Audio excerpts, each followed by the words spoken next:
지난 토요일 서울 도심에 있었던 집회 때문에 많은 분들이 걱정하고 있고요. 정치권에서도 과연 이 사안을 어떻게 볼지, 무엇을 강조할지에 따라 너무나 다른 성향을 보이고 있습니다.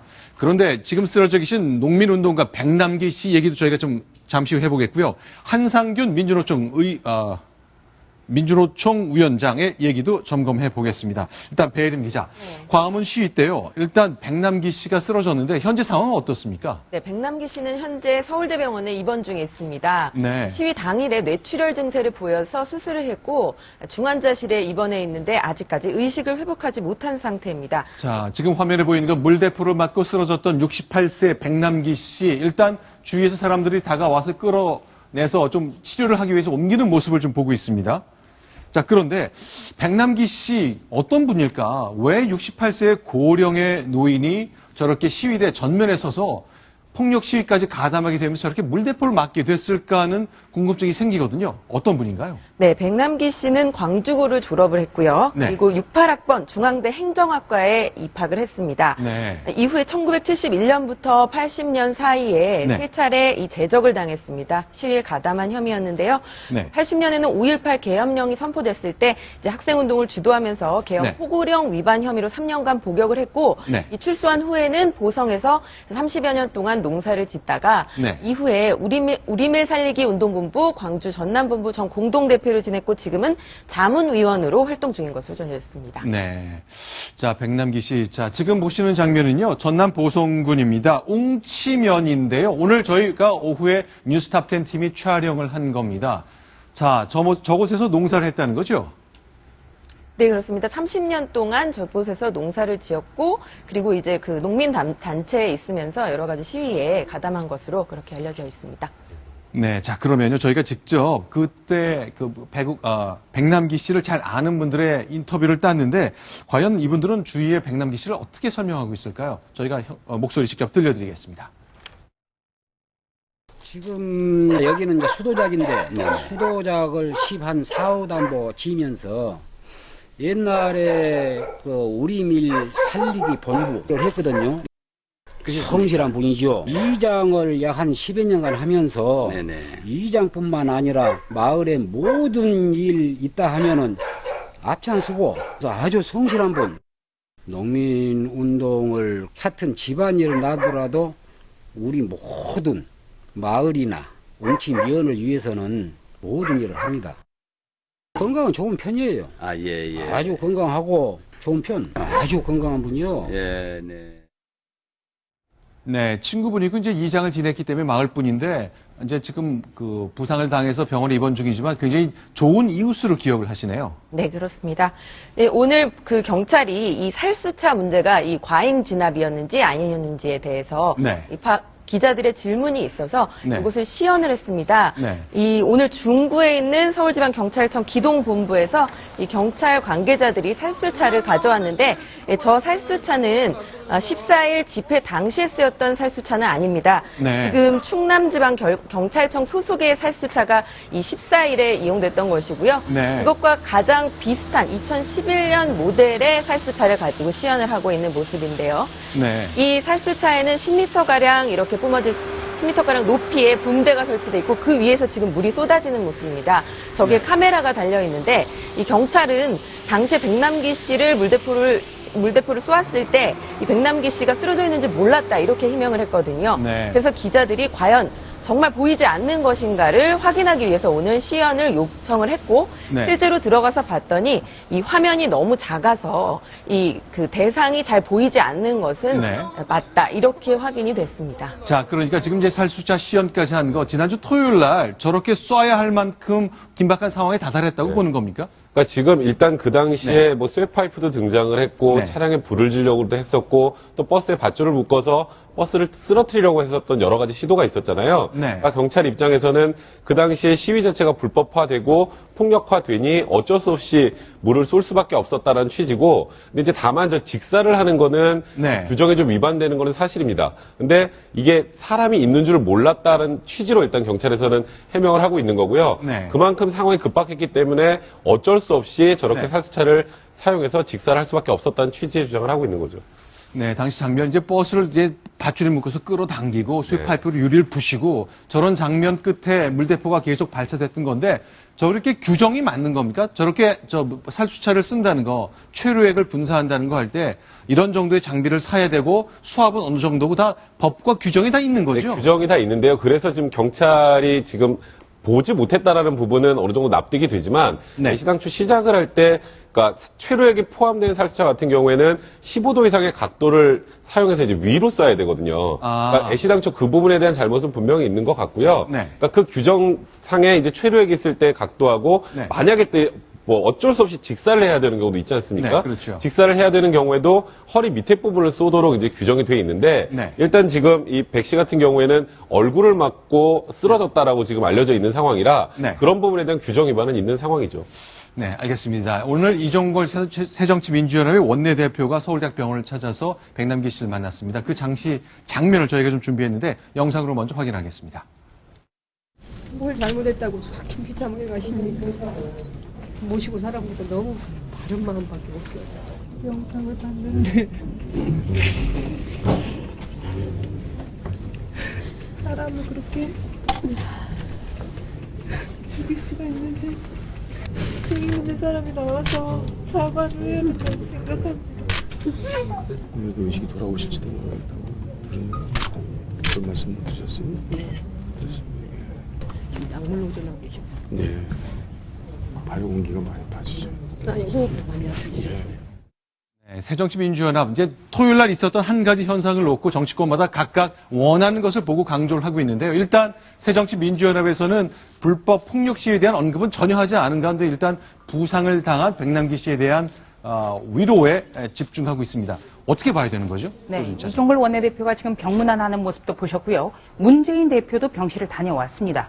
네, 네. 불미스러운 일이 이 시위 도중에 일어났기 때문에 이 백남기 씨에 대해서 이렇게 찾아가는 것 자체에 대해서는 네. 뭐라고 코멘트할 수가 없습니다만 네. 문제는 이번 불법 시위, 폭력으로 얼룩진 시위에서 부상당한 경찰이 제가 알기로는 현재까지 113명입니다. 네. 이 중에는 중상자도 있는 것으로 확인이 됐습니다.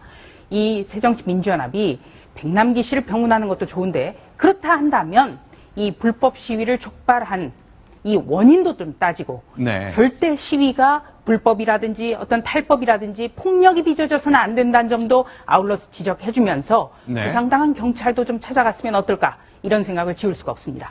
자, 그러니까요. 이 현상을 보고 한 가지 보고 싶은 것만 보는 것, 이걸 벗어나야 됩니다. 우리 국민들이 다 알고 있거든요. 그러나 정치적인 이유 때문에 어느 정당이 이건 자기 원하는 것만 강조하는 것을 좀 벗어났으면 좋겠습니다. 자, 이종걸 원내대표의 고등학교 대학 친구죠. 황교안 국무총리도 현장을 방문했습니다. 같이 영상으로 확인하겠습니다. 편하게 누우세요. 성교니까 편하게 누우라고. 많이 고통스럽고 힘들겠지만 정부와 또 동료들이 성원하고 있으니까 끌고 가시기 바랍니다. 저희 집회 시위 현장에서 많은 경찰관들이 고통을 많이 했습니다. 경찰 비례 원칙에 따라 최소 필요한도 내에서 물리력을 행사해서 방어를 했는데 과잉 진압이라는 언론보도를 봤습니다. 그래서 경찰관들도 마음이 아팠습니다. 시위 현장에서도 110여 명 정도의 경찰관들이 부상을 당했다고 하는 말까지 들었는데 이런 건 정말 있어서는 안 되는 일인데. 자, 황교안 국무총리 부상을 당한 진압 경찰을 방문했군요. 네, 총리로서 아마 공권력의 최일선에서 어떤 임무를 수행하다가 부상을 입은 의경들에게 위문을 하는 것은 당연한 어떤 도리일 것인데, 네. 아마 저런 부분을 통해서 어떤 정부가 법 질서에 대한 확고한 의지를 갖고 있다. 이 부분을 분명히 강조하려는 아마 뜻이 있어 보이고요. 저런 부분은 사실은 지금 아까 야당도 네. 단순히 어떤 백씨만을 위문할 게 아니라 네. 저런 의경들에 가서 네. 또 위문을 하고 네. 그분에 대해서 또 그분들의 역할 수행에 대해서 인정하고 또 총리도 적절한 기회가 된다면 네. 백씨를 네. 위문해서 그러한 것을 서로 간에 현장에서 사실 부딪힌 사람들 이 모든 어떤 폭력이나 이런 죄가 있는 건 아니지 않습니까? 그렇죠. 그러면 그분들을 위로하고 쾌유를 빌고 그리고 어떤 법의 집행 그리고 또 주의 주장 이 부분은 이 부분대로 이루어지는 그런 형태가 좀 되는 게 바람직하지 않겠나 싶습니다. 네, 지금 시각 오늘 저녁 6시 16분 지나고 있는데요. 한상균 민주노총 위원장 현재 도피 중인데 지금 조계사에 계속 숨어 있는 것 어제 저녁부터의 상황이죠, 백성문 변호사. 그러니까 사실 저는 이 부분이 가장 좀 아쉽다는 생각이 들어요. 13일 날 이 시위 당시에도 그 낮에 이미 인터뷰를 하면서 시위를 진두지휘한 거나 마찬가지잖아요. 그렇죠. 근데 이 사람 같은 경우에 과거에 그 세월호 추모 집회 관련해서 이게 불법 시위로 번졌을 때 그 시위를 또 주모한 혐의로 이제 불구속 기소가 돼서 네. 법원에 재판을 받아야 되는데 재판에 나오질 않은 거예요. 네. 그래서 법원에서 이제 구속영장을 발부한 건데 네. 그러니까 이분 같은 경우에는 공권력을 지금 거의 아예 무시를 하고 있는 상황이고 자신의 행동을 그냥 단순히 정당하고만 있는 상황이거든요. 네. 그렇다면 그날 일단 체포조가 들어서 최대한 빨리 체포를 해야 네. 이렇게 불법 시위를 하는 경우에는 국가가 끝까지 추적해서 엄단한다는 모습을 보여줄 수 있었을 텐데 그러지 못해서 좀 아쉽고 지금 현재 또 조계사에 들어가 있거든요. 네. 근데 조계사 같은 경우에도 일단 치외법권 지역은 아닙니다. 그곳에 들어갔다고 하더라도 경찰은 체포를 할 수 있는 상황이고요. 이제 지금 조계사 같은 경우에 통상적으로 이렇게 종교단체, 그러니까 그 안으로 들어가면 경찰이 네. 진입하는 거 굉장히 꺼리는데 네. 조계사 내부에서도 어쨌건 지금 법을 위반해서 재판을 받아야 될 사람이니까 네. 일단 어떻게든 설득을 해서 내보내는 방향이 가장 좋은 방향이 아닐까라는 생각이 듭니다. 자, 토요일 상황으로 돌아가 봤으면 좋겠습니다. 한상균 민주노총 위원장이 도대체 어떤 말을 했길래 지금 이렇게 쫓기게 됐고 경찰은 공권력을 동원해서도 빨리 체포하고 싶어 하는 걸까요?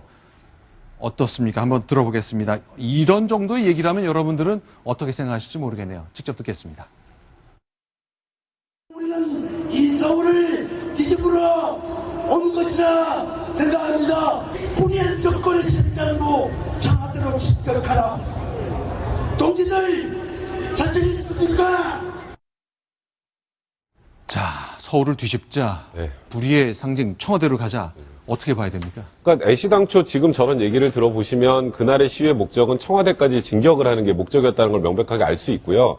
그거를 최일선에서 어찌 보면 주도적으로 진행을 해왔던 거잖아요. 네. 그러니까 이런 분 같은 경우에 법원에서 지금 구속영장 발부돼서 경찰 병력이 어떻게든 저분을 좀 체포해서 그런 모습을 보여줬으면 네. 시위도 물론 집회나 시위의 자유는 헌법상 보장된 기본권이기 때문에 당연히 존중받아야 되지만 불법 시위를 용인하는 건 아니거든요. 네. 불법 시위를 앞서서 저렇게 조장을 하는 경우에는 애시당초 좀 저런 부분에 관련해서는 경찰이 좀 더 신중을 가해서 미리 좀 신병을 확보하는 게 어땠을까라는 좀 아쉬움이 많이 남습니다. 자, 그러면요. 지금 이제 오늘부터 공개된 새로운 영상이 있습니다. 그동안은요. 버스로 친 차벽 주변을 방송 카메라가 다 찍은 모습 많이 보셨는데요. 사실은 시위대와 함께 있었던 한 전 의경이 있습니다. 의무경찰을 했던 분인데 이분이 내부에서 찍은 영상입니다. 전혀 다른 각도의 그림인데요. 어떻게 보실지 모르겠습니다. 같이 보면서 얘기 나누겠습니다. 네, 14일 집회 현장을 찍은 모습입니다. 지금 보시면 이 철제 새총으로 경찰을 향해서 공업용 볼트를 쏘고 그다음에 지금 버스에 줄을 매달아서 잡아당기는 모습입니다. 예, 그리고 계속 그 깨진 벽돌 이런 것들로 경찰 버스를 향해 던져서 깨부수는 모습도 나오고요. 네. 지금 버스를 지금 끌어내리려고 하고 있고요. 그리고 자, 이렇게 이제 시위대와 함께 섞인 상태에서 찍은 각도의 영상입니다. 그렇죠. 네. 그러니까 평지에 서 있는 모습이죠. 네, 그 각도에 찍힌 거네요. 네, 이 영상을 본 사람들은 이 공권력을 조롱하다 못해서 두들겨 패는 시위대의 모습에 충격을 받았다. 이런 얘기를 했습니다. 이 쇠 사다리 이런 것을 가지고 계속 경찰 그 차량을 부수는 모습, 그다음에 쇠 파이프를 던지는 모습 이런 장면들도 포착이 됐습니다. 네. 자, 그런데 이게 왜 좀 다른 겁니까? 이 의경이요. 이유가 다 있는 것 같아요. 당시 2008년도 광우병 시중 집회 기억하시잖아요. 네. 그때 시위들을 막았던 의경 역할을 했던 분이라는 거죠. 네, 맞습니다. 이 네. 의경은 이 몇 시간 동안 폭력 시위대에 쇠파이프 찜질을 당했다. 이렇게 얘기했습니다. 당시의 상황이었는데요. 네. 이럼에도 불구하고 폭력 경찰로 매도되는 점을 굉장히 안타까워했습니다. 그래서 후배 의경들이 당할 고초를 기록으로 남기고 싶었다. 이렇게 배경을 설명했습니다. 자, 그렇죠. 이렇게 한 의경으로 자기가 시위를 직접 맞았던 경찰 7년 전 상황이잖아요. 이제는 시위대 안에 우연히 들어가게 돼서 그 다 안에서의 찍은 모습을 기록을 한 건데, 자, 저 위에 있는 경찰들, 이때가 이제 물대포가 나온 직후인지 아닌지 모르겠습니다만, 흔들리는 모습 장면 보이잖아요. 위에 경찰이 있는 거죠, 지금. 네, 경찰이 있는데 밑에서 버스를 흔들어대니까 경찰이 지금 방패를 놓치고 지금 흔들흔들 비틀비틀 대고 있고 네. 너무 시위가 격해지고 이 저 사다리로 경찰 네. 차량을 흔드니까 이제 소화기를 분사하고 뭐 이렇게 방어를 하는 모습입니다. 네, 자, 사다리를 들고 철제 사다리인데요. 저 위에는 경찰들 상대로 네. 이걸 네. 저 순간 쇠파이프를 던지는 장면도 목격이 됐는데요. 네. 이 쇠파이프를 맞고서 네. 이 방패가 바닥에 떨어지면서 네. 이 어휴. 지금 벽돌, 그러니까 저 바닥에 있는 보도 블럭을 깨가지고 만든 네. 이 돌멩이로 지금 경찰을 무참하게 지금 공격하는 모습입니다. 네. 그리고 지금 보신 모습은 경찰차를 끌어대는 모습이죠. 그렇죠. 자, 얼마 전에 이제 이런 것들을 외신은 과연 어떻게 보도하고 있을지 모르겠네요. 저희가 직접 챙겨보지 못했습니다. 한번 확인을 해봐야 되겠네요. 이런 모습, 서울의 모습. 자, 이 최고급 제품을 만들어낸다는 이미지를 키워가고 있는 한국이 도심 한복판에 저런 모습을 보인다는 것, 어땠는지 외국인들은 어떻게 볼지 저희도 한번 확인을 해보겠습니다.